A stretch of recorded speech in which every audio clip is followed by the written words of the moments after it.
할렐루야. 존경하는 우리 이구일 목사님께서 이렇게 귀한 자리에 초대해 주셔서 하늘 가족인 여러분들을 만나 복되신 하나님의 말씀을 함께 전하는 자로 또 듣는 여러분들 모두, 그리고 지나온 날 하나님께서 어떠한 역사를 일으키셨는지 다시 한번 저도 회상하면서 그 은혜 앞에 감격할 수 있게 되었으니 얼마나 감사한지, 우리 가운데 함께 하시는 성삼위 하나님께 영광의 박수를 한번 올려드리겠습니다. 주님 감사합니다. 주님 영광 받으시옵소서.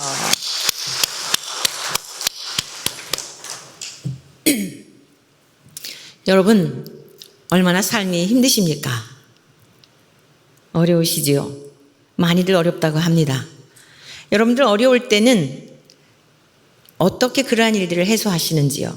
제가 찬양을 하나님께 올려드리고 또 여러분들에게 함께 공유하려고 하는데, 반주자 어디 가셨을까요? 네. 어떤 사람들은 인생이 어려울 때 그리스도 밖에 있는 사람들은 술로 위로를 받죠. 또 어떤 이들은 도박으로, 또 세상 친구들을 만나서 전제해 주셔도 돼요. 그렇게 위로를 받습니다. 여러분들은 인생이 힘들고 어려울 때 어떻게 위로를 받으시나요? 저는 아침 해가 뜨는 것이 너무 두려울 때가 있었어요. 그래서 하나님께 이렇게 기도드렸어요. 하나님, 정말 저 사랑하세요? 그러면 하나님이 저를 사랑하신다는 증거를 저에게 보여주세요. 그것은 아침 해가 뜨는 것을 보지 않는 거예요. 이렇게 기도를 드리며 잠을 잘 때가 있었어요. 그런데 여전히 해는 뜨죠. 그리고 그때 마음에 힘든 것을 제가 기도를 드린 가사에 곡을 붙여서 노래를 만든 거예요.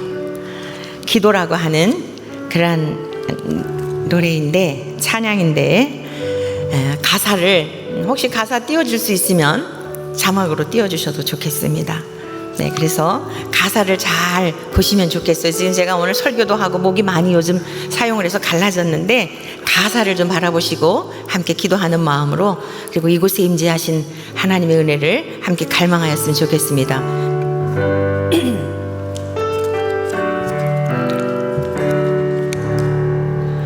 주여, 나의 기도 들으소서. 주여, 나의 기도 들으소서. 평화를 주옵소서. 긍휼을 베푸소서. 내 영의 깊은 간구, 내 영의 깊은 간구 들어주소서. 세상 풍파 밀려와도 요동하지 않도록, 외로움과 고독함도 능력이 되도록 자비를 베푸소서. 평안을 주옵소서. 보혜사 성령이여 도우소서.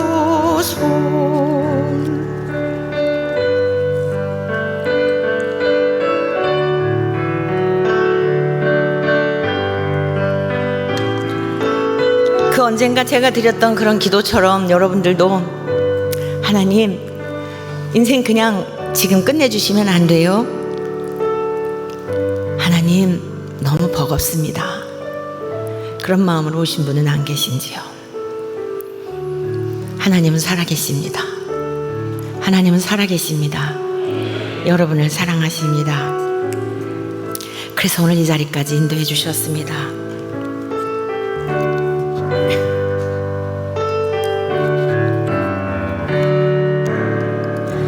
주님 닮기 원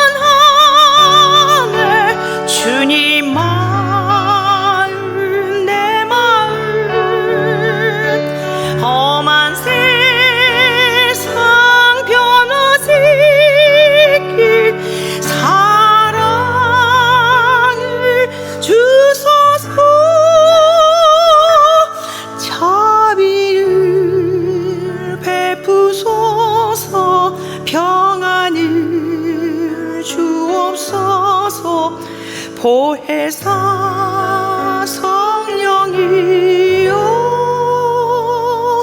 도우소서. 할렐루야. 보혜사 성령님께서 우리 가운데 함께 하시고 여러분들에게 이 시간 상한 심령을 치유해 주시며 회복해 주실 줄로 믿습니다.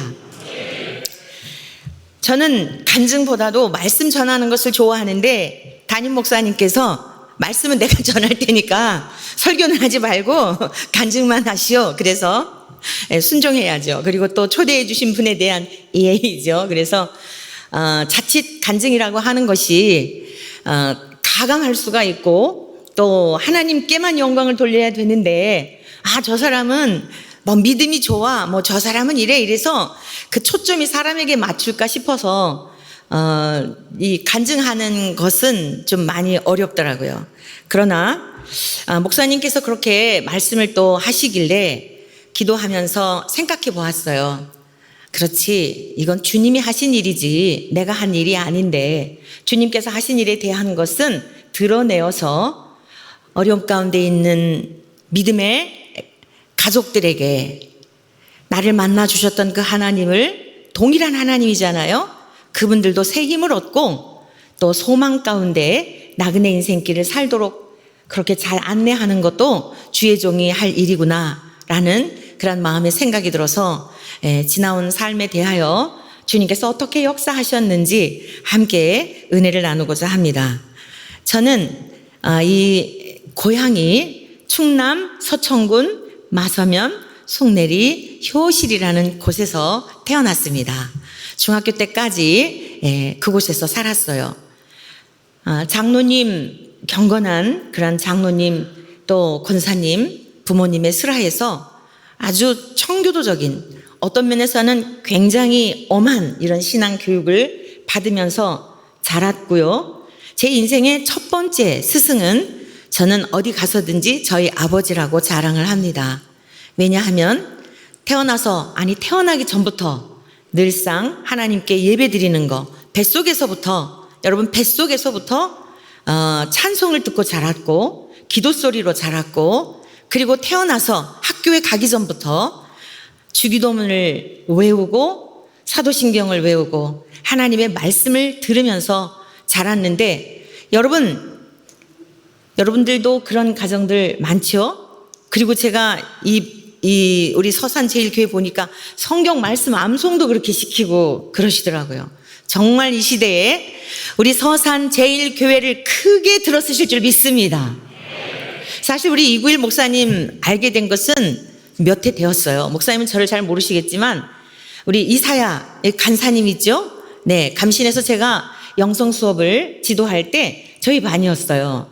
근데 여러 학생들 중에 그 반짝반짝 빛나는 학생들 있잖아요. 근데 제가 보는 반짝반짝 빛나는 그 가치는 어디에 두냐면 하나님의 말씀을 전할 때 말귀를 알아듣는 사람, 영적으로 통하는 사람.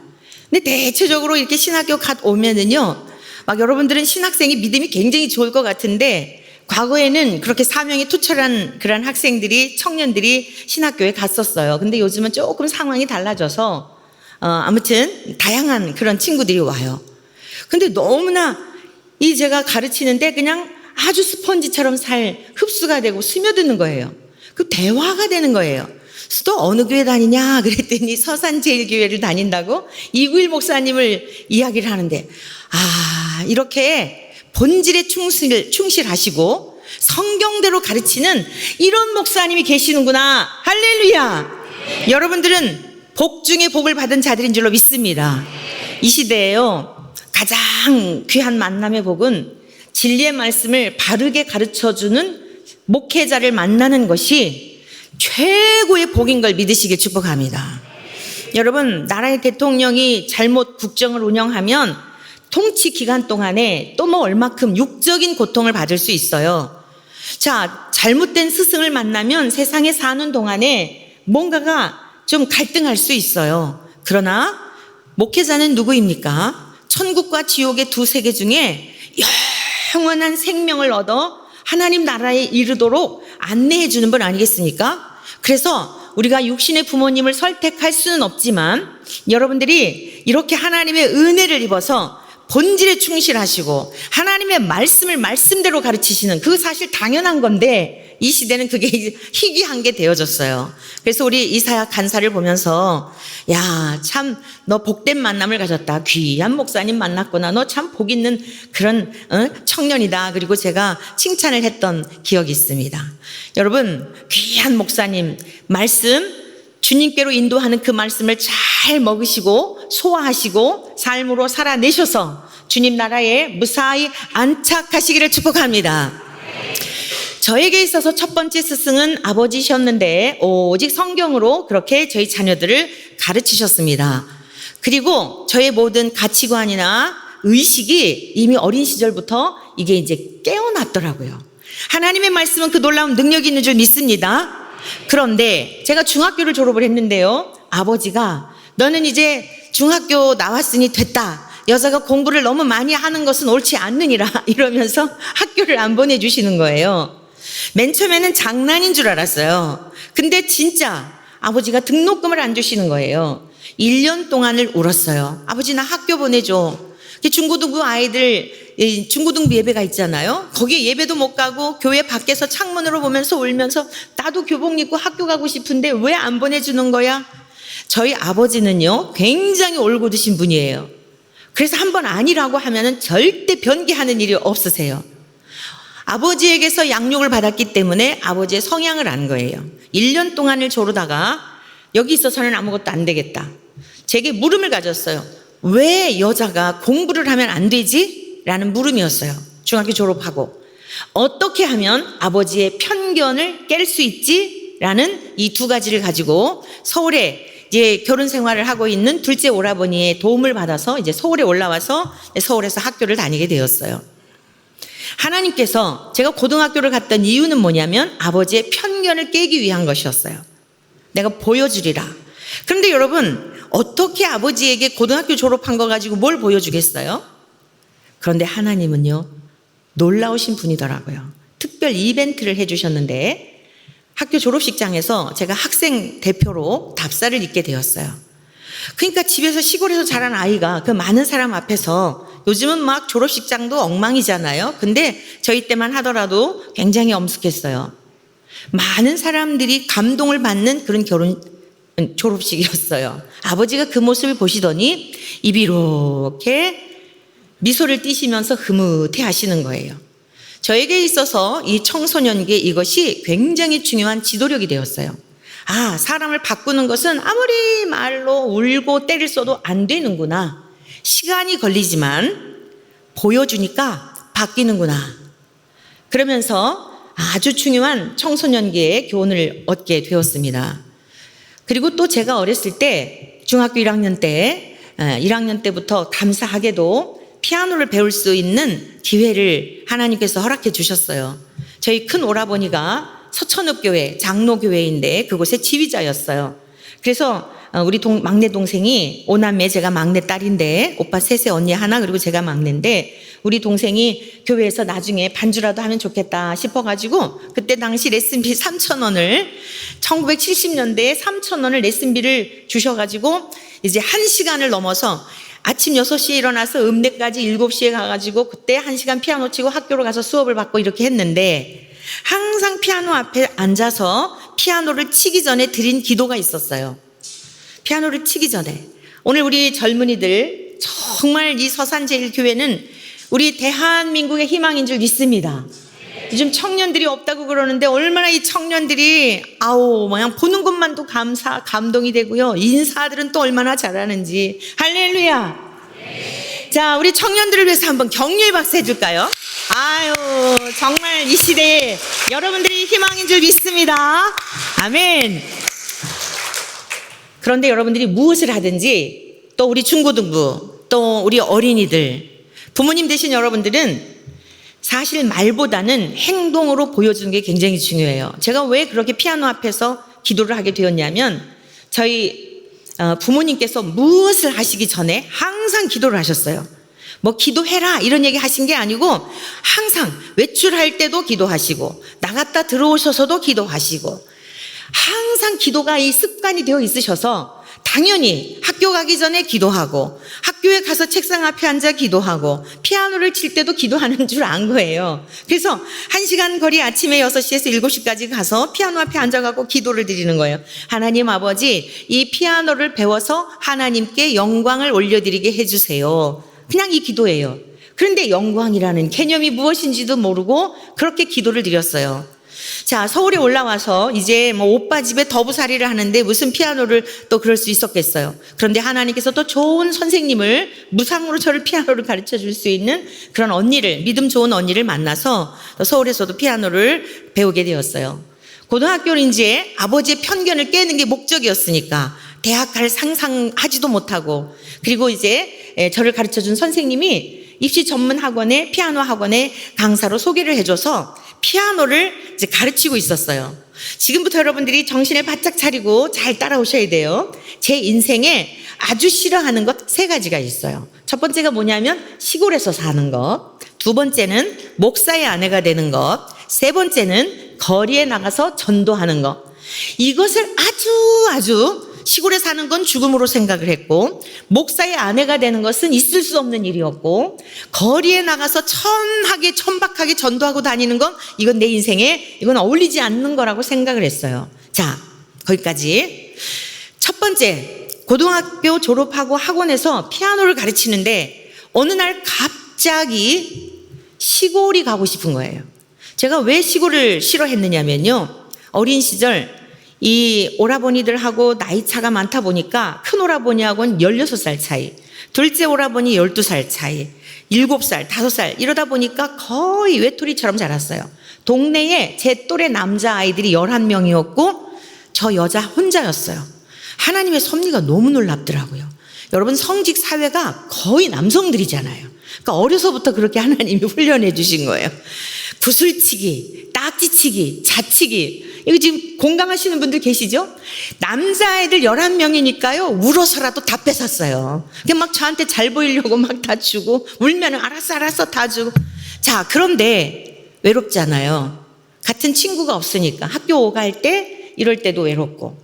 그래서 제가 나중에 작곡을 공부했는데 그 어린 시절 오며 가며 들녘에서 외로워서 이런 기도 같은 것도 읊조리던 것들을 이제 곡으로 만들어낸 거예요.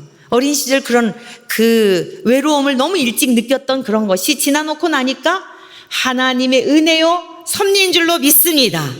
오늘 여러분들의 어떤 그 환경일지라도, 열악한 환경일지라도 하나님의 섭리 속에 있음을 믿으시기를 축복합니다.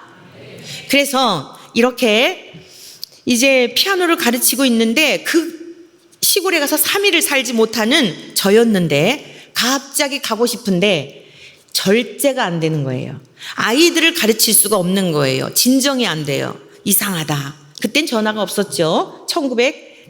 1979년도였어요. 그래서 제 어머니 시골에 장항행 우등열차를 서울에서 타면 5시간, 4시간 50분 걸렸어요.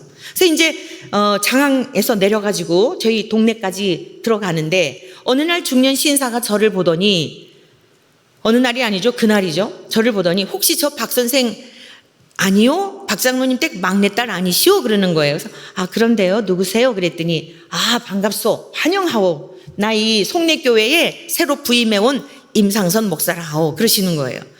인사가 껄쩍지근한 거예요. 환영한다고?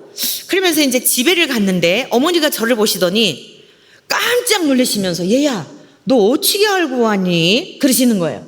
아니, 딸이 집에 오는데 놀랄 일이냐고. 조금 전에 이 새로 부임해 오신 목사님이 절 보시더니 놀래더니만 어머니 또 왜 놀라시느냐고. 어머니께서 들려주신 이야기는 다음과 같은 절망적인 이야기였어요. 얘야, 우리 시골에 반주자도 없지, 교사도 없잖아. 근데 목사님이 새로 와보시니 교회 일꾼이 없으니까 우리 사모님한테 내가 우리 온순이가 반주를 좀 해요 이러고 그러셨더니 이 사모님이 목사님께 말씀드렸겠죠. 임원회의 때에 긴급 동의안을 내놓아 가지고 박 선생의 마음을 감동해 주셔서 이 시골에 와서 반주자로 봉사하게 달라고 40일 동안 작정 릴레이 철야기도 하면 어떻겠습니까? 그랬더니 아멘 할렐루야 그랬대죠. 뭐 돈 들어가는 일 아니니까, 자기네들 인생 아니니까. 굉장히 이 동네는 이렇게 다 감정들이 메말라 계신 것 같아요. 왜 남의 인생을 두고 기도를 하냐고요, 글쎄. 그 청년의 꽃다운 나이에. 그 이야기를 듣는데 저에겐 죽음이었어요.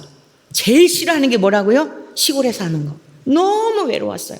저녁에 그 석양 노을만 보면 어디로 가야 될 것 같아서 유년 시절부터 그런 외로움을 느꼈던 거예요. 그런데 이 모든 것을 다 버리고 언제 서울에 갈지도 모르고 내 인생 여기서 끝내야 될지도 모르는 기가 막힌 것을 시골에서 요청하고 그걸 왜 기도했다는 거예요. 그런데 그 40일 작정 철야 릴레이 기도를 했는데 성도님들이 돌아가면서 그날이 며칠째 되는 날이었을까요? 많이 그런 일 해보셨나 봐요. 굉장히 염치 없는 분들이 계시군요. 40일째 되는 날이라는 거예요. 팔팔 뛰었어요. 첫 번째 든 생각이 뭐냐면, 제가 서울에 있을 때 요즘은 모르겠는데 주단학이라고 하는 화장품 있잖아요. 방문 판매하는 아주머니가 우리 집에 자주 오셨어요. 아가씨, 내가 있지 옛날에 목사님 아내가 될 뻔 알았거든. 그랬는데 있지 가난하게 살고 막 너무 꼬질꼬질하고 이래서 내가 거부하고 부잣집에 시집을 갔는데 쫄딱 망해갖고 내가 지금 화장품 발러 다녀. 이 얘기가 생각나는 거예요. 하나님께서 나를 시골에 와서 반주자로 교사로 쓰시고자 하여 성도님들의 마음을 감동해서 기도를 하셨는데 내가 거부하면 나도 그 아줌마처럼 화장품 팔러 다니면 어떡하나. 너무너무 마음이 어려운 거예요. 그러니까 약이 오르겠죠. 두 번째, 야, 너 어렸을 때부터 하나님 사랑한다고 앵무새처럼 기도했는데 너 하나님 사랑한다고 하면서 하나님께 해드린 게 무엇이 있니? 라고 물어보니까 하나도 없더라고요. 말뿐이었더라고요. 그러니까 이것도 짐이 되는 거예요. 그러면서 와야 할 이유가 있는 거예요. 잘못하면 내 인생 화장품 외판원으로 끝낼 수도 있고, 두 번째, 하나님께 해드린 게 하나도 없는 말뿐인 이러한 사람이었기 때문에, 그리고 우리가 11조를 드릴 때도 헌금을 구별해서 여러분 깨끗한 거 드리잖아요. 응? 기왕이면 깨끗한 거 구별해서 드리잖아요. 그래, 내 이 꽃다운 나이에 내 인생 11조 드린다 하고 가지 뭐.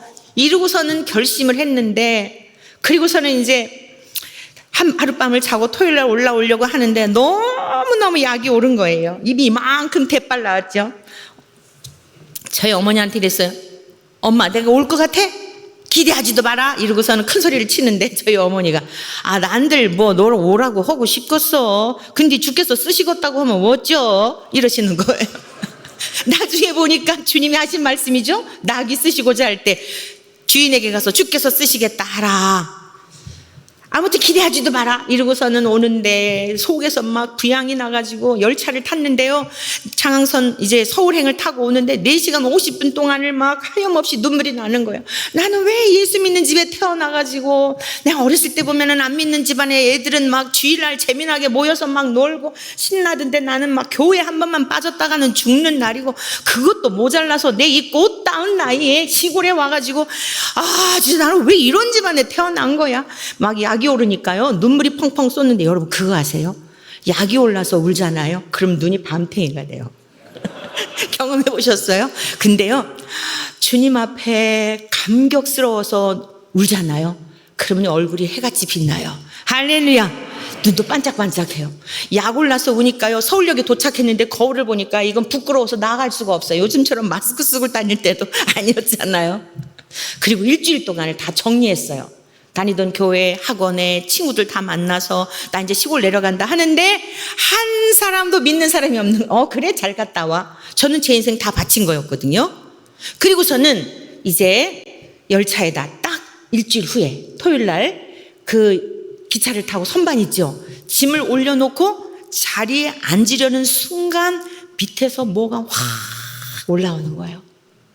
어머, 내가 무엇이길래 그 많은 젊은이들 가운데 나를 놓고 그 순박한 성도님들이 40일 동안을 기도를 했다니, 갑자기 일주일 전에 약 오른 눈물이 아니라 감격스러운 눈물이 흐르기 시작을 하는데요.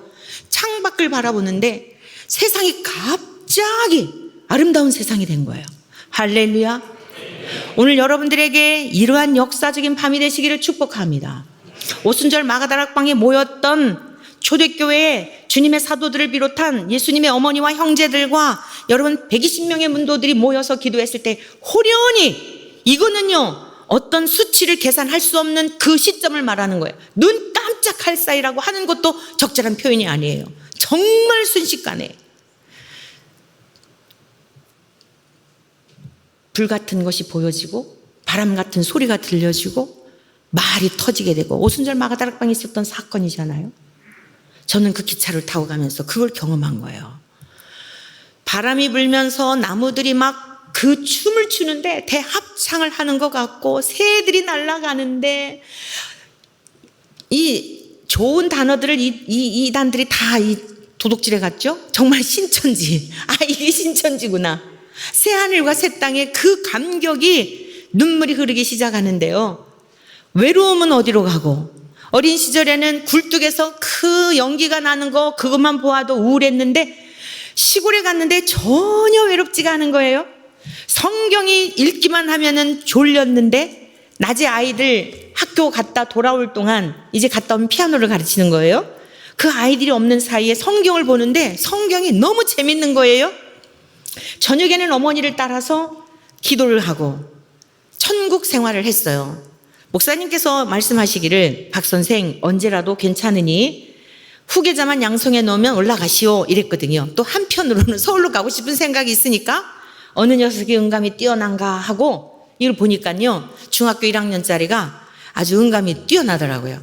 그래서 교제하고 찬송가를 함께 가르쳤어요. 6개월이 되니까 반주를 하는 거예요. 목사님이 생각지도 않았는데 박 선생 사택으로 좀 오시오.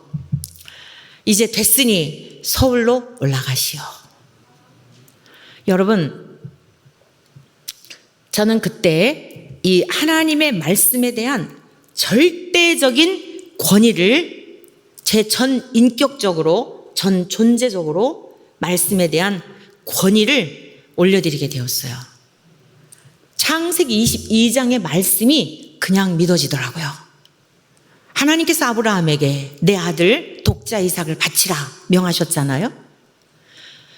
아브라함이 아무런 그거에 대해서 반론하지도 않고 묻지도 않고 그 사랑하는 아내에게 의논하지도 않고 자기 목숨보다 더 소중한 아들을 데리고 여러분 모리아 산으로 가서 번제단 위에 그를 꽁꽁 묶어서 칼을 들어 치려는 순간 아브라함아 아브라함아 이제야 네가 네 아들보다 나를 더 사랑하는 줄 알았으니 됐다 그만두어라.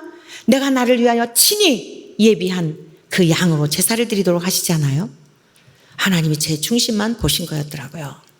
제 청춘을 도적질해 가려는 그런 분이 아니고 제 마음만 보시려는 분이었더라고요. 그때부터 하나님의 말씀에 대한 권위뿐만 아니라 하나님의 신실하심에 대하여, 하나님은 완전하신 분에 대하여, 하나님은 사랑이심에 대하여 완전히 믿게 됐어요. 그때부터 제 인생이 이제 쫙 펼쳐진 게 아니라 그때부터 이제 두 번째 싫어하는 게 뭐라 그랬죠? 목사의 아내가 되는 거라 그랬어요. 6개월 동안의 삶을 돌아보니 너무 행복했어요. 근심도 없었어요. 여러분, 천국은 죽은 다음에만 가는 게 아니에요. 천국은 당연히 가는 거예요. 예수 그리스도를 믿는 성령의 인침받은 거듭난 사람들은 당연히 아버지 집에 가 살아요. 그런데 오늘의 삶의 자리에서 하나님 나라를 경험하지 못하고 오늘은 지옥을 살면서 천국 갈 줄로 아는 분들이 계세요. 여러분, 예배를 드리는 중에 감격 속에 예배를 드리고 하나님의 말씀이 꿀송이처럼 달고 시간 가는 줄 모르고, 여러분 사랑하는 사람하고 대화하는데 시간 보고 있어요? 연애에 빠진 젊은이들 보면 전부 다 주변은요 배경철이더라고. 그러니까 그냥 전철에서도 쪽쪽 빨고 뭐 누가 보던지 말든지 그냥 더듬고, 어른들이 눈을 찌푸리든지 말든지 안 보여요.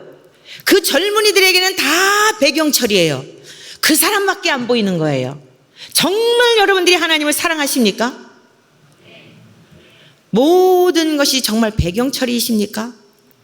하나님께 드리는 예배는 지루한데 왜 이렇게 시간이 안 가는 거야? 주일날 빠지면 껄쩍지근해서 뭔가가 한 주간 동안 다칠까봐, 사고 날까봐, 장사 안 될까봐 혹여 이 서산 제일교회에 그런 성도님들은 없을 줄 믿습니다.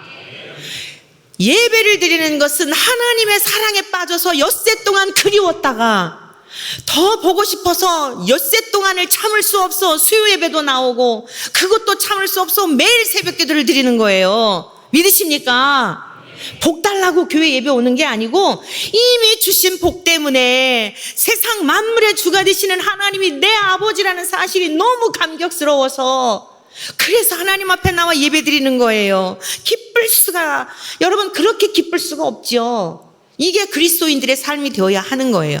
제가 주님을 만나고 보니 그렇더라고요. 그래서 주일날 가는 것도 아쉬우니까 금요 철야 가고 수요 예배 가고 그래도 뭐 할 게 없나 보니까 교회 자주 보이면 목사님이 일을 시키잖아요. 신실해 보이잖아요. 그러니까 유치부 해라, 반주 해라, 뭐 해라 그러잖아요. 그러니까 자꾸 일하다가 보니까 여러 가지 짐이 자꾸 맡겨져요. 그래서 저는 신학생 시절에 땜쟁이였어요. 땜쟁이. 반주자가 안 오면 정반주자가 안 오면 가서 하고 뭐 교사가 안 오면 가서 하고 전 목사 아내가 되고 사모가 될 거는 상상도 안 했어요. 그냥 예수님이 좋아서 6개월 동안의 삶을 돌아보니 너무 행복했더라고요. 그러면 내 인생 앞으로 어떻게 살 것인가? 6개월 동안의 삶을 보니 너무 행복했는데 이게 왜 이런 삶이었지? 어떻게 이런 일이 있을 수 있지? 하고 보니까 하나님을 경외하면서 하나님의 말씀을 따라서 아이를 가르치고 주님을 섬기는 이 삶이 그렇게 행복했더라고요.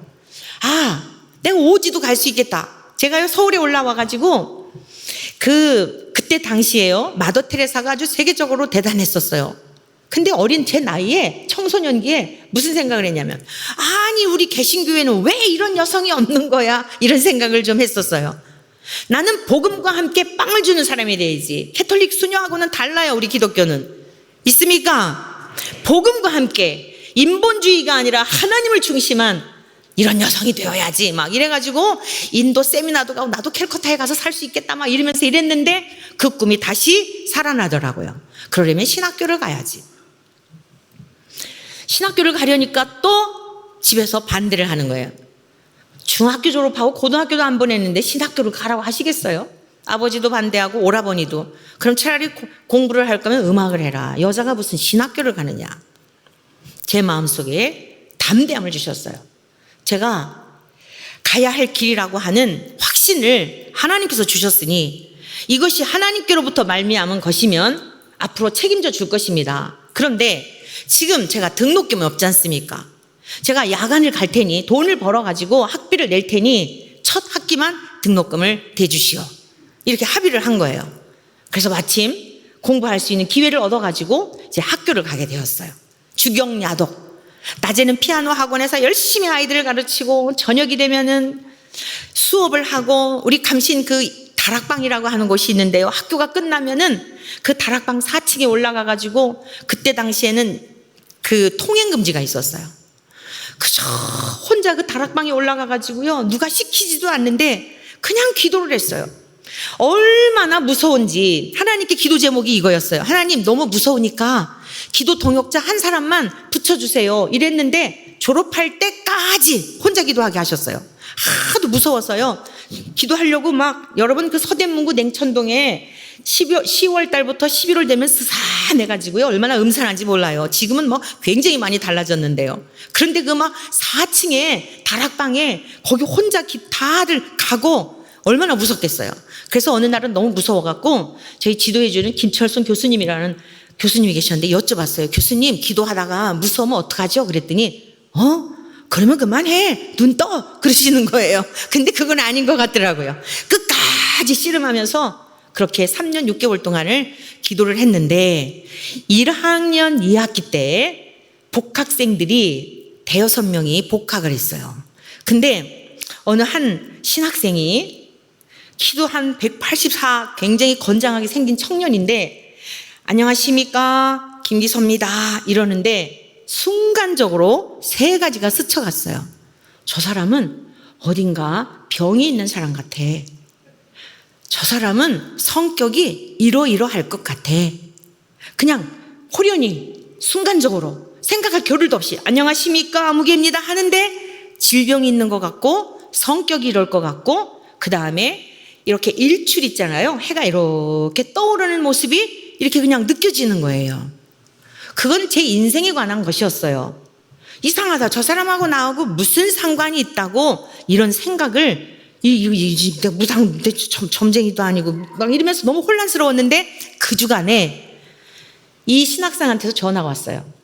박원순 자매님입니까? 그래요. 아 그런데요. 누구세요? 그랬더니 아 나 김기섭입니다. 딱 그 청년이에요. 왜요? 그랬더니 만나고 싶습니다. 그래서 공부나 열심히 하세요. 그리고 전화를 끊었어요.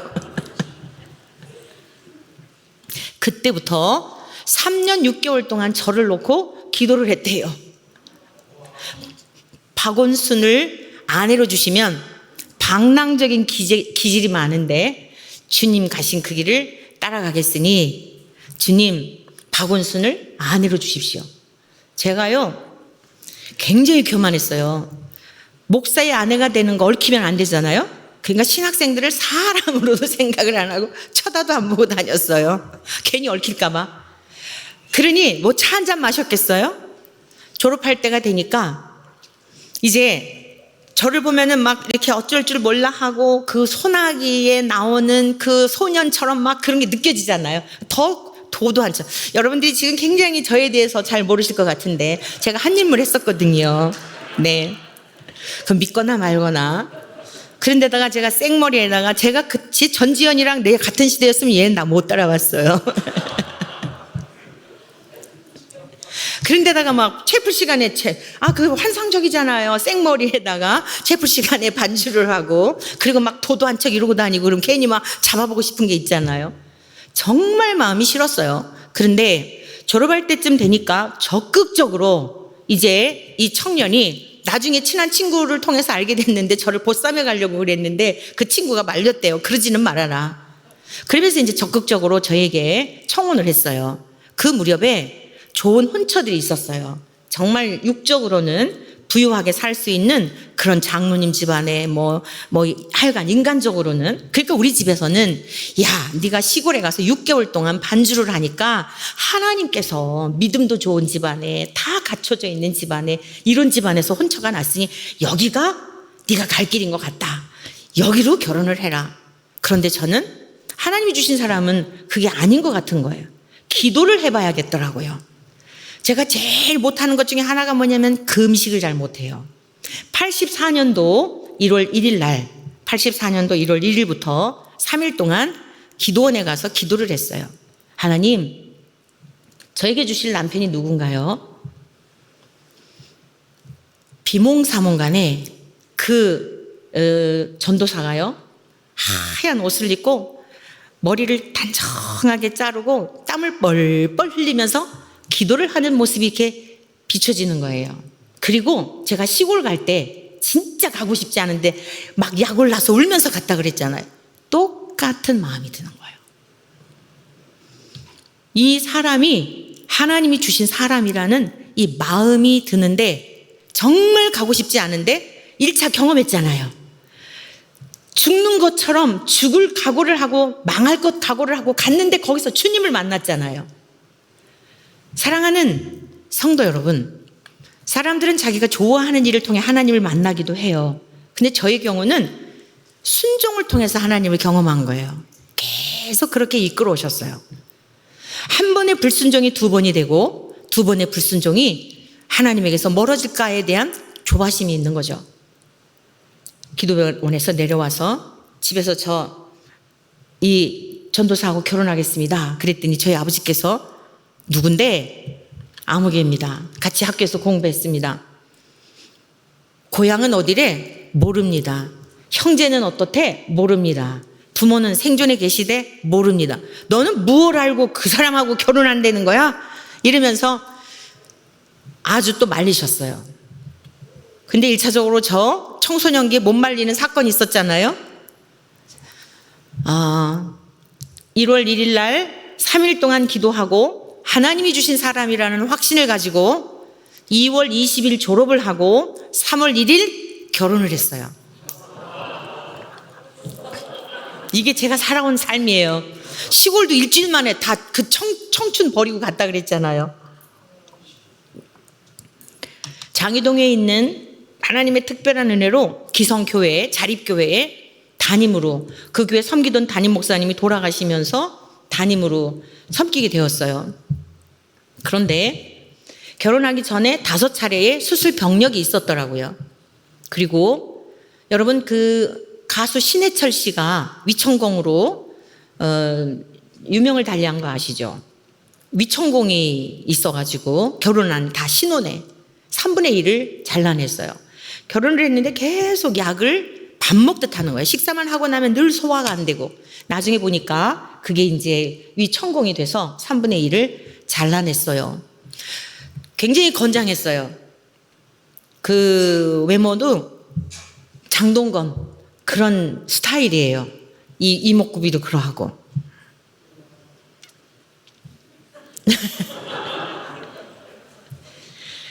저희 남편이요, 제가 이제 재혼을 했어요. 미리 얘기하면 이게 재미가 없는데, 김이 빠지는데. 지금 사는 남편은 현빈이라 그래요.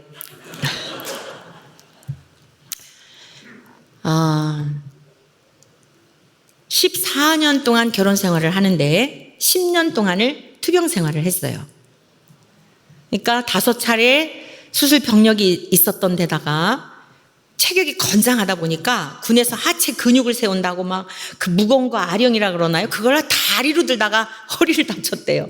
디스크가 되어서 디스크 수술을 하고 7번을 했죠.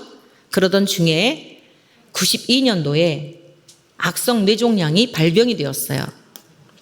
악성 뇌종양이 발병이 되어서 84년도에 결혼했다 그랬잖아요. 뇌종양이라고 하는 것을 알기 전까지 이게 전두엽 부위에 있대요. 전두엽 부위는 사람의 이성이나 감정이나 이런 것들을 관장하는 부위랍니다. 그러니까 이렇게 화를 내야 할 때 화를 내는 게 아니고 그냥 시도 때도 없이 내 생각과 다르면 통제가 안 되는 거예요. 분노 조절 이런 문제가 좀 있었어요. 그러니까 힘들었던 건 뭐냐면은 목사가 왜 이렇게 화를 낼까? 목사가 왜 이렇게 늘 마음에 옥죄어 있는 게 있었어요. 나중에 이제 병원에 가보니까 주일 예배에 그 봉헌 기도를 드리고 났는데 기억장애가 온 거예요. 다시 봉헌 기도를 하자고 그러면서 제가 막 뒤에서 사인하고 이래갖고 넘어갔는데, 끝나고 났는데 구토하고 수전증이 있는 것처럼 이러고 이래서 바로 병원에 갔더니 뇌에 4분의 1이 아기 주먹만한 시커먼 것이 보이더라고요. 그런데 그 전날 밤 토요일 밤이죠. 그때 교회 안에 사택을 꾸려서 살 때였는데 하나님께서 계속 울리시더라고요. 제 인생은요, 하나님이 미리 알게 하시고, 왜 하나님께서 이 신학생이 복학생일 때 3가지의 느낌을 주셨을까? 주님께서 저에게 물으셨던 것 같아요. 너 이 사람이 건강하지 않아도, 너 이 사람이 성격에 이런 문제가 있어도 너 이 길을 갈래? 라고 물으셨던 거예요. 남편에게 청혼을 수락하면서 막 울었어요. 그랬더니 첫사랑이 생각나서 우십니까? 그러더라고요. 근데 이걸 설명할 길이 없잖아요. 그냥 슬펐어요. 그래, 정말 결혼해 보니까 성격이 그렇게 많이 힘들게 하더라고요. 그리고 계속 투병 생활을, 14년 결혼 생활했는데 10년을 투병 생활을 했으니까요. 6년 동안, 그 가운데 6년 동안은 3개월에서 6개월밖에 못 산다고 했는데 뇌종양으로 6년 동안 이제 투병 생활을 하다가 하나님의 뜻하심이 있으셔서 결국 98년도에 데려가셨죠. 데려가셨고 13년 동안 제가 이제 혼자 살게 되었어요. 2 딸을 키우면서. 그런데 제가 제일 싫어하던 것이 3번째가 뭐라 그랬죠? 거리에 나가서 전도하는 거라 그랬죠. 이 결혼 생활을 통해서 무엇을 깨닫게 하셨냐면 존재 자체로 사랑하는 것을 깨닫게 하셨어요.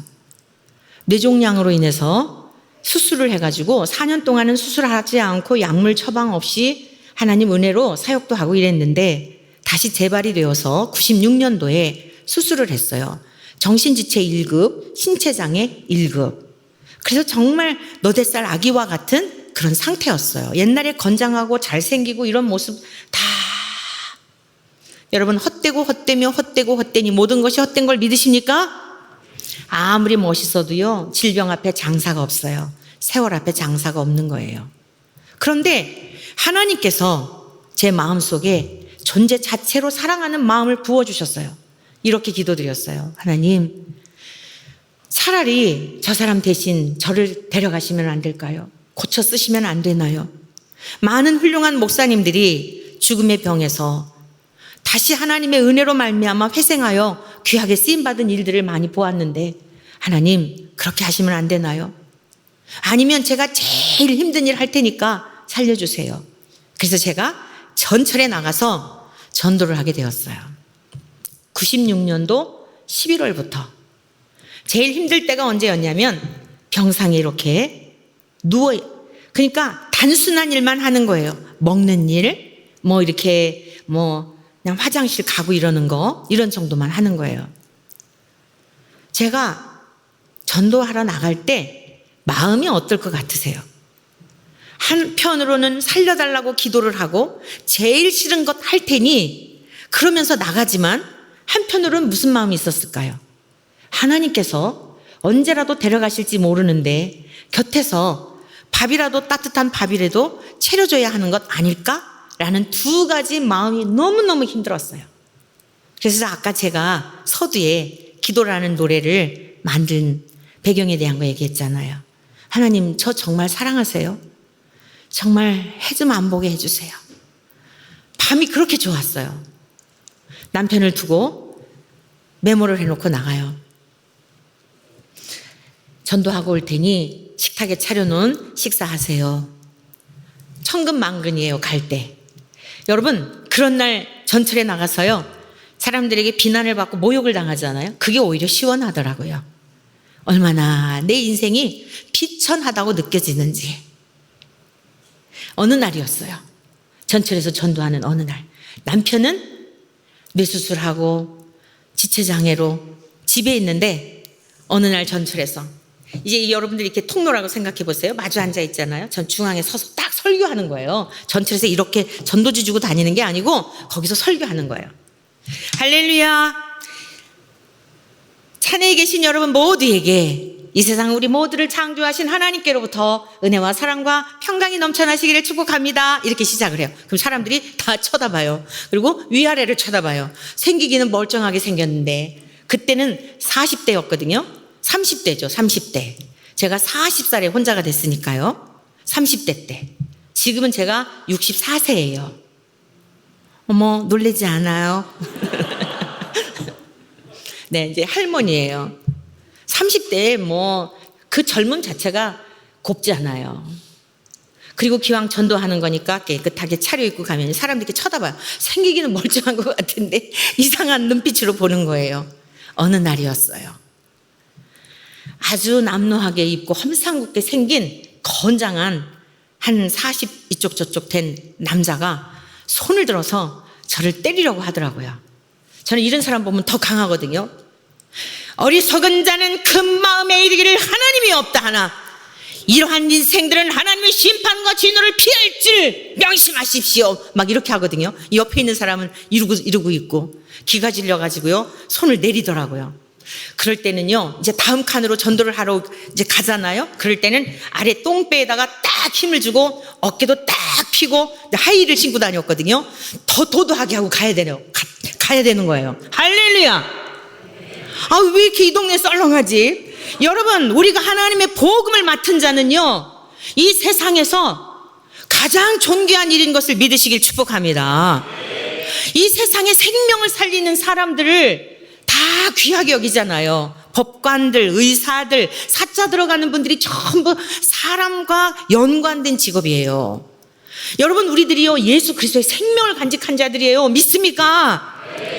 그래서요 막 핍박이 있는 날은 더 이러고 가요.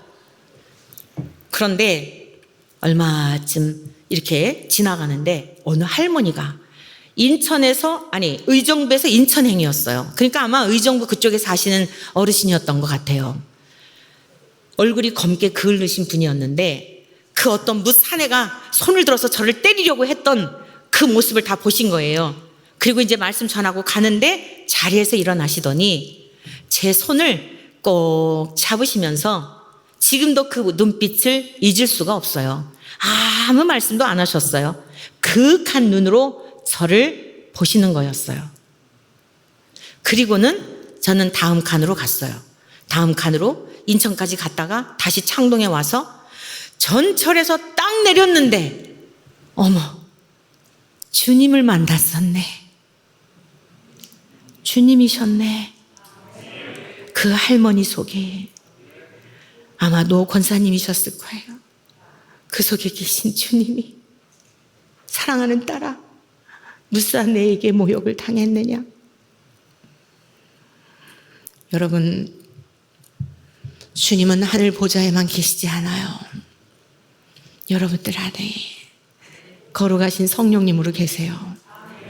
여러분들의 눈빛이 어떤 이들에게는 주님이 오셔서 하나님을 나타내신 것처럼 죽고 싶을 만큼 죽음을 동경하는 자에게 여러분들이 보내는 애처로운 눈빛 때문에, 생명을 사랑하는 눈빛 때문에 사람을 살릴 수 있다는 걸 믿으시길 축복합니다. 전철에서 딱 내렸는데 어머, 주님이셨구나. 사랑하는 딸아, 내가 너를 안다. 오늘 네가 나 때문에 모욕을 당했구나. 너무 감격스러웠어요. 다 날아갔어요. 남편 신체, 정신, 일체 1급 장애 아무 상관없었어요. 성전에 와서 얼마나 감격스러운지. 주님, 오늘 제가 주님을 만났군요. 어느 날인가는 말씀을 막 전하고 있는데 할아버지가 오시더라고요. 뭐라고 얘기하시는 거예요. 죄송합니다. 지금 제가 말씀 전하는 중이니까 말씀 끝나고 나서 말씀 나눌게요. 그랬더니 위에 겨자색 티에 밑에 아이보리 바지를 입은 노신사분이셨어요. 저쪽으로 가시면서 주머니에서 뭘 꺼내시더니 다시 저에게 오시면서 제 손을 잡고 무얼 지어주시면서 밥은 먹었어? 밥이나 먹고 해. 여러분, 전도하다가 보면은요, 이렇게 주님을 경험한 경험들을 하게 되면 이제는 바르게 알아차려요. 주님은 우리들에게 이 세상을 뒤집으라고 말씀하시는 게 아니에요. 너무 섬세하고 따뜻한 밥은 먹었어? 여러분, 너무 힘들어서 식사 못하고 계신 분 안 계십니까? 인생이 너무 고달파서 여러분의 사업 때문에, 자식 때문에, 또는 저처럼 13년 동안 홀로 사는 버거운 삶의 무게 때문에 밥맛을 잃고 계신 분 안 계십니까? 주님이 말씀하세요. 밥 먹어. 밥이라도 먹어야지. 그래야 힘내지. 그래야 장사할 수 있지. 자식 때문에 걱정하지 마라. 내가 더 사랑해. 할아버지가 제 손을 꼭 밥이나 먹고 해. 그리고 사라지시더라고요. 주님은 너무 따뜻하세요. 오늘 여러분의 모든 형편을 다 아세요. 우리 젊은이들, 두려움, 막막함 다 아세요.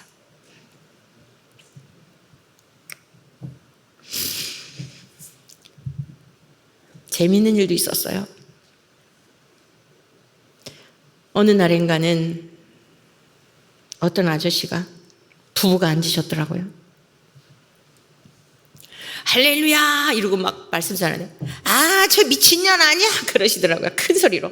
그러면 사람들이 신나잖아요. 제일 재밌는 게 이런 거잖아요. 그러니까 다들 주목하는 거예요. 맞습니다. 네, 저는 미친 여자입니다. 근데 여러분 생각해 보세요. 여러분들도 뭔가에 다 미쳤을 텐데, 여러분 미치지 않으면요 이 세상 못 살아요. 공부 잘하는 우등생들 공부에 미친 거예요. 돈 버는 사람들요, 재벌이요, 돈에 미쳐서 돈 버는 거예요. 아저씨는 뭐에 미쳐 계십니까? 돈에 미쳤습니까? 여자에 미쳤습니까? 이랬더니요, 이분이 여자에 미쳤나 봐요. 얼굴이 사색이 돼가지고 그냥 어쩔 줄을 몰라 하는 거예요. 옆에 아내가 앉아 있는데. 성령님은요, 때로 꿰뚫어 보게 하세요. 그때 주시는 말씀을 따라서. 비행기에서 전도한 얘기는 거기까지만 해드릴게요. 2006년도였어요. 태국의 목회자 세미나를 초교파적으로 다녀오는 길이었는데, 독일 월드컵이었잖아요. 기내에서 계속 방송하는 거예요. 지금 현재 스코어 어쩌고 저쩌고 방송해줘요. 인천 공항에 한 이제 20-30분이면은 착륙을 해야 되니까 이제 벨트 이렇게 막 이래야 되잖아요. 근데 마침 방송이 나왔는데 스위스하고 16강전에서 떨어졌다는 거예요.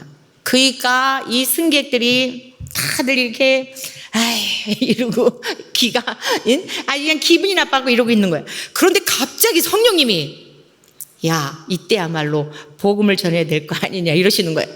아, 주님 이건 아니죠. 아, 진짜 너무하신다. 아니 이거 입장 바꿔놓고 생각해 보세요.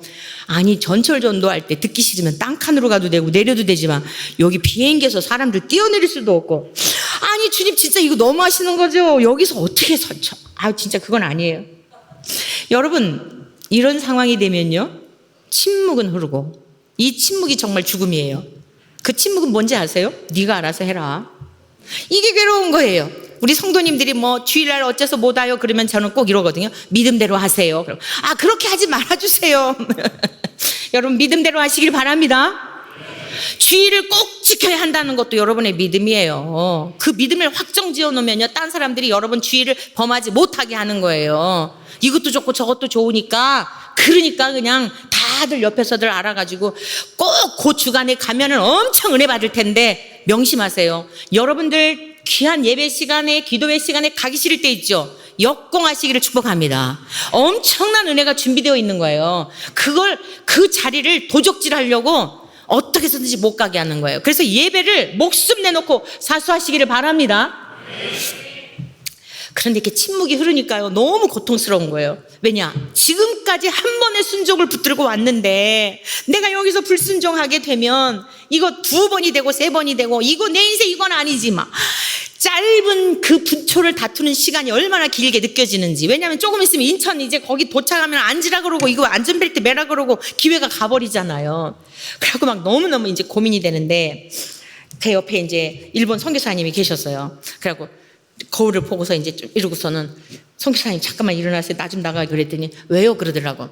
왜냐하면 이거 얘기하면 안 돼요. 잠깐 좀 볼 일이 있어서요. 이러고 이제 나갔는데, 어디로 나갔냐? 그 앞에 가면 이렇게 큰 스크린 있잖아요. 그 앞에 딱 갔어요. 스크린 앞에 딱 서가지고, 승객 여러분, 그랬더니 사람들이 지금 이제 그 축구 져가지고 열받아가지고 이러고 있고, 그리고 아침 시간대가 6시쯤 이랬으니까 피곤하잖아요. 밤 시간에 이렇게 왔으니.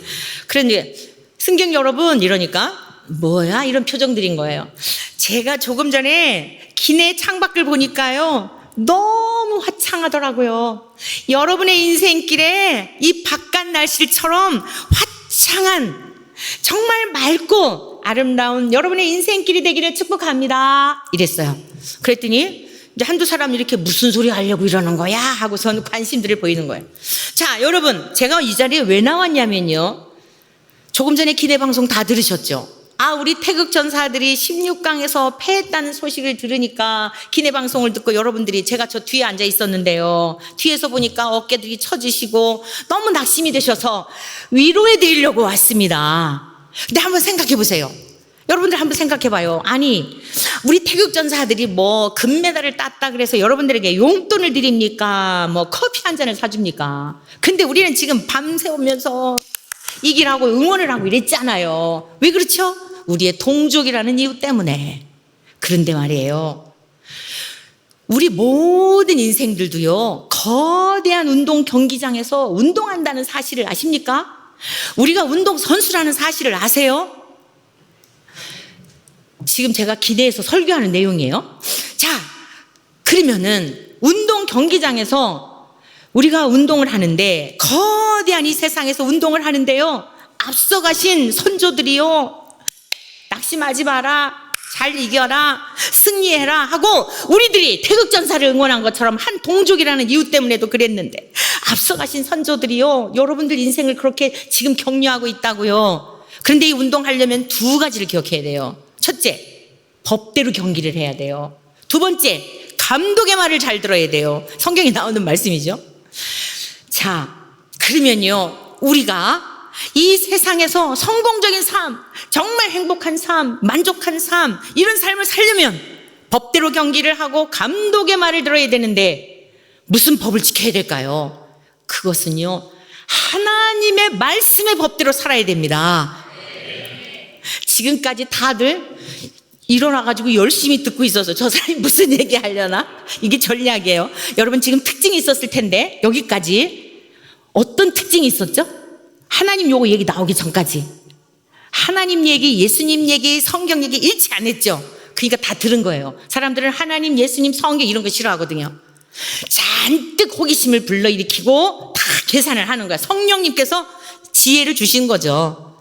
자, 그런데 말이죠, 하나님의 법대로 해야 됩니다 했더니 승무원들이 쫙 나오더니 손님 여기서 이러시면 안 되는 거예요. 그래서 제가 알아요. 그런데 이분들 위로를 해드려야 돼요.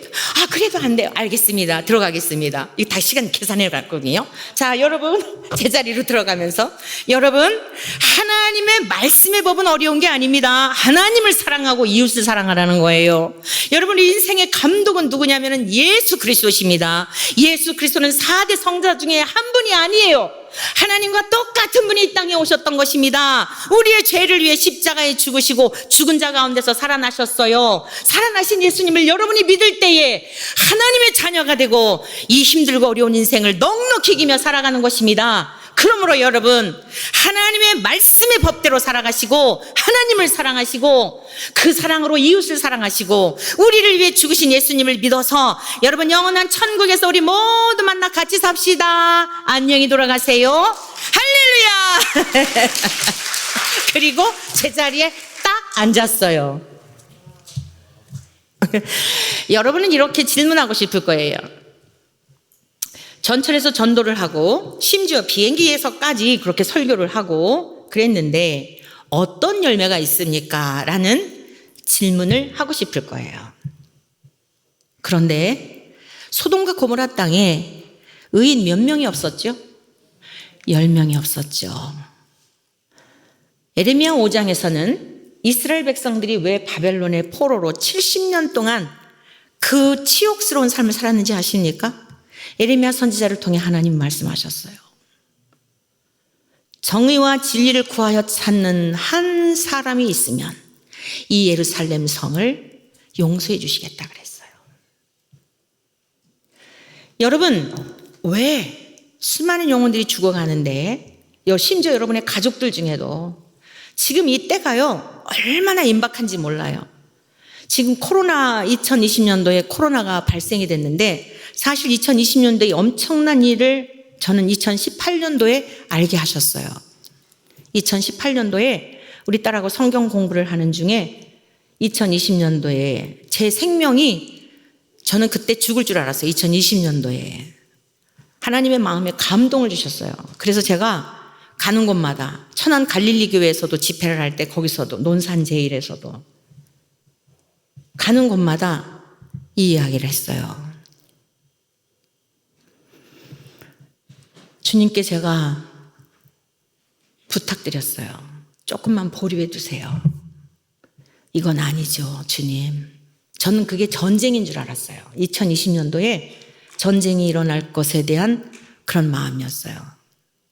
여러분, 전쟁이 일어나면 내가 살고 싶다. 이 전염병하고 비교가 안 돼요. 하나님 10년만 참아주세요. 열심히 깨울게요. 우리 자녀들을 열심히 세우고 후학들을 세우고 맡겨주신 양무리들을, 동역자들을 열심히 깨울게요. 10년만 참아주세요. 지금 전쟁이 나고 주님이 더 잘 아시잖아요. 그리고 코로나가 터졌잖아요. 저는 제 기도 들으셨다고 믿어요. 봐주셨다고 믿어요.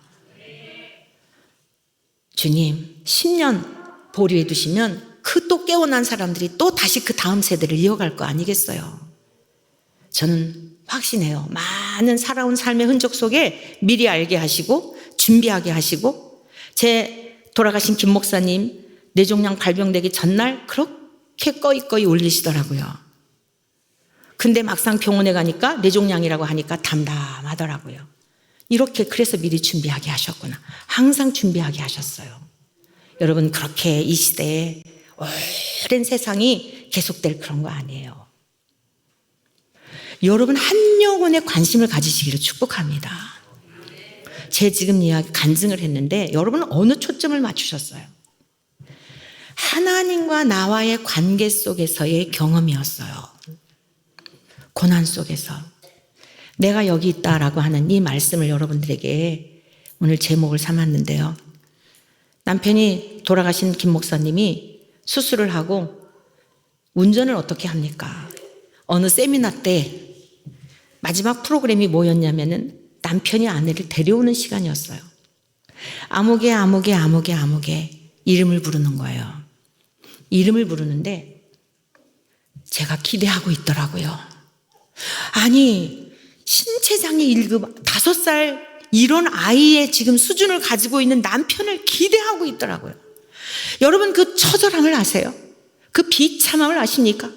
내 남편이 나를, 다른 사람은 다 남편이 있는데 나에겐 남편이 없구나. 여러분, 이 기가 막힌 거는 경험해보지 않은 사람 절대 이해가 안 되는 거예요. 그런데 제가 기대를 하더라니까요. 여러분, 슬픈 사람이 슬퍼하지 말라고 해도 슬픈 거 절대 안 돼요. 그냥 울게 놔두세요. 하나님의 방법밖에 없어요. 제가 너무 처절해가지고요, 두 손을 올리면서 주님, 마지막까지 제 이름이 안 불려지니까 이제 정말 낭망 중에 주님 이러고 부르는데 내가 여기 있다. 여러분, 58장에 나오는 이 말씀이요, 무슨 막 큰 소리도 아니고 저의 전 존재 전 울림으로 내가 여기 있다 그러는데요, 세상에 조금 전에 슬펐던 마음, 그 초라했던 그 모습, 이건 어디로 가고 담대함이 생기면서, 자, 사회 보는 분이 자, 이제부터 합심하여 기도하고 마치겠습니다 하는데 주야 하고 기도를 하는데요, 얼마나 씩씩하게 시외버스 타고 왔는지 몰라요. 사랑하는 성도 여러분, 우리 인생은요 다 힘든 부분이 있어요. 요즘은 얼마나 하나님이 저를 울리시는지 몰라요. 긍휼한 마음을 주셔서, 영혼들이 불쌍해서. 여러분들의 모든 상황과 형편을 알 자는 아무도 없어요. 하나님밖에 없는 줄로 믿습니다. 그런데 오늘 우리가 이 말씀만 좋아하면 안 돼요. 내가 여기 있다라고 하신 말씀 앞에 뭐라고 그랬냐면, 또 줄인 자에게 내 양식을 나눠주며. 여러분, 지금 그 어느 때보다도 풍요 속에 살고 있어요. 그런데 얼마나 방자합니까? 이 죄는 어떻습니까? 동성애가 차별금지법을 통과해야 한다라고 하는 이 지경까지 오는데 하나님의 심판밖에 없어요. 왜 그런 일에 앞장서는지 아세요? 순종 때문에 그런 거예요. 뭐가 달라질 거다라고 하는 건 하나님이 하실 일이지, 그러나 하나님이 감동을 해주셨는데 침묵하면, 너희 말은 옳다 아닌 것은 아니라 하라 하셨는데 내가 내 삶이 편안하다고 침묵하면 하나님 앞에 문책받을까봐, 열매를 위해서가 아니라 순종을 원하시기 때문에. 따라하세요. 하나님은 순종을 원하신다. 열매는 하나님의 몫이에요. 하나님이 살아계신 그 힘들고 어려운 고난 중에 하나님이 나와 함께 하시구나, 다 보호자가 있는데 나에게는 보호자가 없구나, 처절함 속에 내가 여기 있다. 여러분, 하나님이 우리와 함께 하시면 그것으로 충분한 줄로 믿습니다. 내가 여기 있다 하는데 앞에 있는 내용을 보니까 줄인 자에게, 빈민에게, 육적으로는 배불리우고 육적으로는 괜찮은 것 같은데 영적으로 굶주려 있는 영혼들이 얼마나 많은지 이 시간 성령님께서 우리의 영안을 열어주시고 지혜와 계시의 영을 허락하여 주셔서 볼 것을 보게 되기를 간절히 축복합니다. 이 말씀 너무나 소중한 말씀인데 집에 가서 여러분 할 수 있으면 암송하시고요, 이 말씀을 읽고 또 읽으시기를 바라요. 이거는 실제가 된 거예요. 제가 오늘 다 간증할 수가 없어요. 정말 중요한 간증이 후편인데, 목사님이 그 후편에 대한 말씀을 들으시고 간증을 하셨는데 전편이 없이 후편이 있을 수 없어 전편을 했어요. 나중에 다시 불러주시면 후편을 말씀드리도록 하겠어요. 여기서 9절 말씀 같이 보시겠어요? 9절 말씀. 내가 부를 때에는 나 여호와가 응답하겠고 내가 부르짖을 때에는 내가 여기 있다 하리라. 만일 내가 너희 중에서 멍에와 손가락질과 허망한 말을 제하여 버리고, 이 말씀을 지나치시면 안 돼요. 우리들의 입술에서 멍에, 여러분 소멍에를 생각하시면 돼요. 남을 힘들게 하고 짐지우고 나는 하지도 않고, 바리새인들이 그러했죠. 손가락질, 이걸 말하는 게 아니에요. 이거 손가락질하는 이걸 말하는 게 아니고요. 이 단어를 보니까 무슨 뜻이냐면은 손가락, 말 그대로 잡는 것을 말하는 것과 보내버리다, 가져가다, 내던지다라고 하는 두 단어가 합성이 된 거예요. 다른 사람들을 힘들게 하고 다른 사람들을 괴롭게 하고, 여러분 이러한 것들이 있는 상황에서는 나를 보지 않으면 그렇게 돼요. 내 영혼의 실상을 보지 못하면 그렇게 돼요. 자기의에 빠져서. 허망한 말이라는 게 뭔지 아십니까? 헛되게 노력하다는 뜻이에요. 사랑하는 서산제일교회 모든 성도님들이 성령님에 의지하여 무엇을 하든지 그 힘으로 행하시기를 축복합니다. 이 뜻은요, 어떠한 뜻이 있냐면 악함, 우상, 사악함, 슬퍼하는 사람, 이런 뜻이 있어요. 이 말씀을 묵상하는데 가나안 땅의 정탐꾼들이 생각났어요. 10명의 정탐꾼들이 와가지고 악평을 하잖아요. 그 안악 자손들과 같은 그들을 보니까 우리는 메뚜기 같다 그랬잖아요. 그 보고를 듣고 이스라엘 백성들이 밤새 울었다 그랬잖아요. 여러분 그것 때문에 40년 동안 고생하다가 들어가지도 못했죠. 하나님은요 기뻐하는 걸 원하세요. 슬픔 중에도 기뻐하는 걸 원하세요.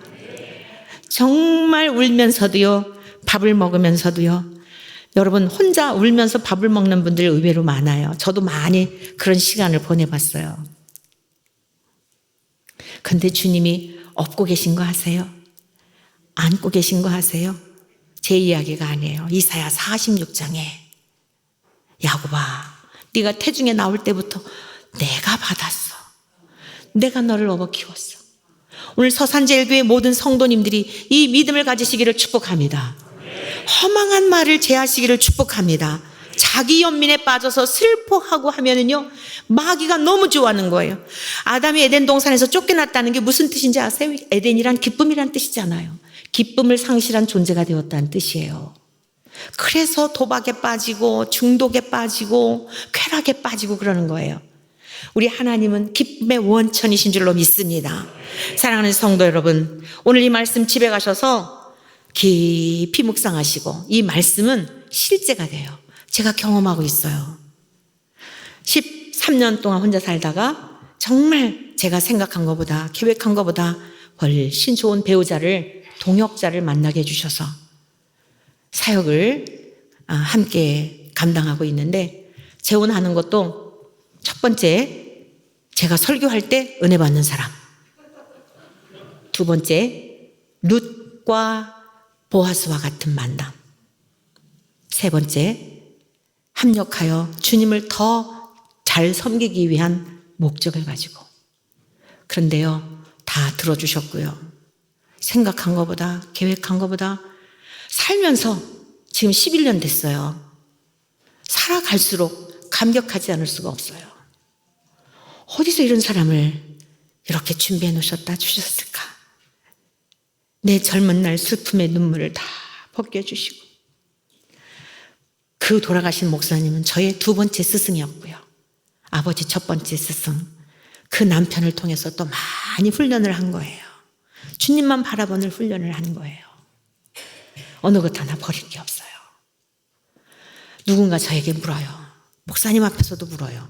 목사님, 만약 시계표를 돌려서 다시 선택의 기회가 있다면 어떡하실래요? 저는 걸어왔던 이 길 그대로 다시 걸어올 거예요. 주님과 함께한 시간들이기 때문이에요. 슬픔의 시간도, 눈물 골짜기 거니는 시간도. 감사의 집을 찾아온 고난이란 나그네, 글 좀 띄워주실 수 있을까요? 네. 김 목사님이 98년도에 돌아가셨는데 6개월 후에 수혜를 만났어요. 교회가 다 올해 그 난 거 있잖아요. 그때 노원 지역에 나가지고 굉장히 심각했어요. 너무 힘들 때 더 힘들더라고요. 그래서 이 식기를 적어봤어요. 감사의 집을 찾아온 고난이란 나그네. 감사의 집에는 행복과 기쁨이란 가족들이 살고 있었습니다. 어느 날 감사의 집에는 고난이란 나그네가 잠시 머물고 가겠다며 불평과 원망이란 친구들을 데리고 찾아왔습니다. 감사의 집 사람들이 고난이란 나그네를 박대할수록 행복과 기쁨의 가족들은 하나, 둘 집을 떠나기 시작했습니다. 불평과 원망이란 친구들은 절망과 낙심이란 자녀들을 생산하더니 감사에 온 집안을 점령해 갔습니다. 감사의 집 주인은 자신의 집이 왜 점점 황폐해지는지 그 이유를 알기 위해 하늘을 바라보던 중 고난이란 나그네를 박대한 것이 문제의 원인임을 깨닫게 되었습니다. 마음을 고쳐먹고 고난이란 나그네를 후대할 뿐 아니라 자신의 스승으로 여기면서 겸손히 배우기 시작했습니다. 그때 고난이란 나그네는 이곳은 더 이상 머무를 곳이 아니라며 원망과 불평이란 친구들과 함께 절망과 낙심의 자녀들을 데리고 감사의 집을 떠나갔습니다. 그들은 떠나면서 풍성한 열매들을 선물하였습니다. 고난이 머물렀던 자리마다 성숙이란 나무가 자라 위로와 사랑이란 열매를 맺힘으로 감사의 집 앞을 지나는 지친 영혼들에게 소망과 기쁨을 주는 안식처가 되었다 합니다. 여러분, 하나님 살아계세요. 저는 다른 분들도 다 그렇겠지만 조금 다른 게 이 말씀이 그러한가 하여 살아보니 그렇더라고요. 사라지더라고요. 할렐루야. 할렐루야. 하나님을 신뢰하십시다.